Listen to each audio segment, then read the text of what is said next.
हंसी का तूफान, मस्ती की झंकार, फंटारा 1.0 प्रस्तुत करता है। उड़ीसा के पुरी में भगवान सूर्य को समर्पित ये है कोणार्क मंदिर। कोणार्क शब्द कोण और अर्क शब्दों से मिलकर बना है। कोण यानी कोना या किनारा और अर्क का अर्थ है सूर्य। इसका मतलब हुआ सूर्य का किनारा। उड़ीसा राज्य में ये इकलौता ऐसा ऐतिहासिक स्मारक है जिसे 1984 में यूनेस्को वर्ल्ड हेरिटेज साइट में शामिल किया गया। मंदिर के गहरे रंग के लिए इसे काला पगोडा भी कहा जाता है।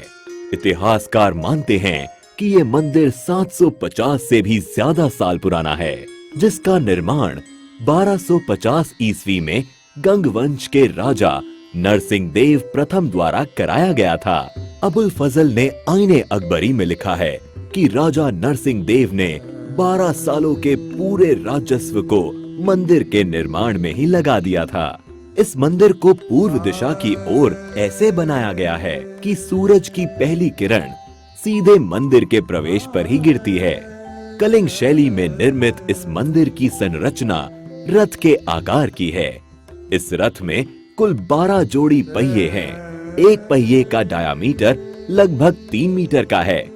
ये पहिए मंदिर के मुख्य आकर्षण का केंद्र हैं, क्योंकि ये पहिए घड़ी की तरह समय बताने का काम करते हैं। इसलिए इन पहियों को धूप घड़ी भी कहा जाता है। इन पहियों को आप इंडियन करेंसीज पर भी देख सकते हैं। इसके साथ ही इस रथ में 7 घोड़े भी हैं, जिनको सप्ताह के 7 दिनों का प्रतीक माना जाता है। प्रवेश द्वार पर एक और चीज है जो सबका ध्यान आकर्षित करती है, और वो है द्वार के दोनों तरफ बनी ये मूर्तियां। इन मूर्तियों में सिंह के नीचे हाथी है और हाथी के नीचे मानव शरीर है। इन मूर्तियों के जरिए मानव जीवन की समस्याओं को अनोखे तरीके से पेश किया गया है। यहाँ सिंह गर्व का प्रतीक है, जबकि हाथी संपत्ति का। यहाँ ये बताने की कोशिश की गई है कि गर्व और संपत्ति मानव का विनाश कर देते हैं। माना जाता है कि मंदिर का निर्माण समुद्र के किनारे किया गया था, लेकिन पिछली 8 शताब्दियों में समुद्र से इसकी दूरी बढ़ती चली गई। कहा जाता है इसके लगभग 2 किलोमीटर उत्तर में चंद्रभागा नाम की नदी भी बहा करती थी, जो अब विलुप्त हो गई है।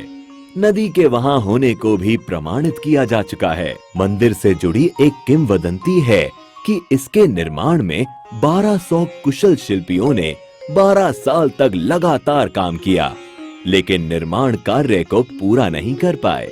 मुख्य आर्किटेक्ट बिसु मोहराना के बेटे धर्मपदा ने मंदिर के निर्माण को पूरा किया, लेकिन मंदिर के पूरा होने पर उसने चंद्रभागा नदी में कूदकर जान दे दी। कोणार्क मंदिर के बारे में एक रोचक तथ्य है कि मंदिर के पत्थरों को आपस में जोड़ने के लिए लोहे की चादरों और चुंबकों का इस्तेमाल किया गया था।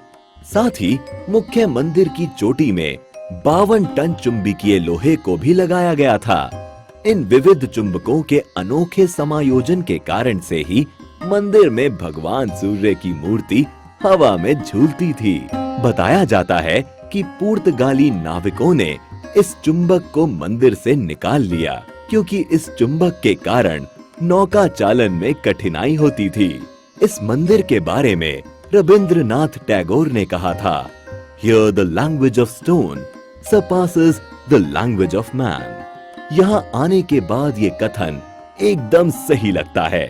इतिहास और जबरदस्त नक्काशी के शौकीन पर्यटकों के अलावा यहाँ उनके लिए भी बहुत कुछ है, जो यात्रा में कुछ खास और रोचक की तलाश करते हैं। साथ ही आप चाहें तो यहाँ होने वाले कोणार्क डांस फेस्टिवल का भी लुत्फ दिसंबर के महीने में आकर उठा सकते हैं। वीडियो को लाइक करें, चैनल को सब्सक्राइब करें और फंटारा 1.0 फैमिली का हिस्सा बने।